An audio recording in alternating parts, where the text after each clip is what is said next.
Welcome to Man Does Tech, where I solve the problems you didn't even know you had. In this video, I will explain how to set up a Roth IRA with Fidelity. First, let's check if you're eligible.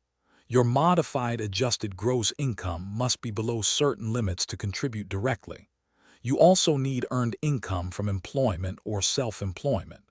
Contribution limits vary by age, with an extra catch-up contribution allowed if you are age 50 or older. Now let's open your account. Navigate to Fidelity's official website or download their mobile application. Look for the Open an Account option and specifically select a Roth IRA.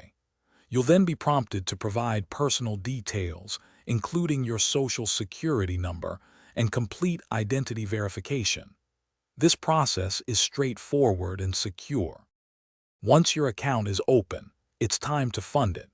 You can easily link your existing bank account for electronic transfers. Many people find it beneficial to set up recurring contributions, perhaps $100 or $200 each month, to build their savings consistently. Alternatively, you might choose to make a single lump sum deposit.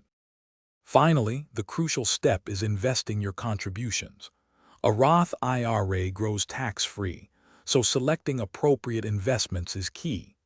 Fidelity offers a wide range of options, including mutual funds, exchange-traded funds, and individual stocks. Consider your personal risk tolerance and long-term financial goals when making your selections. Thanks for watching. If you found this helpful, don't forget to like and subscribe.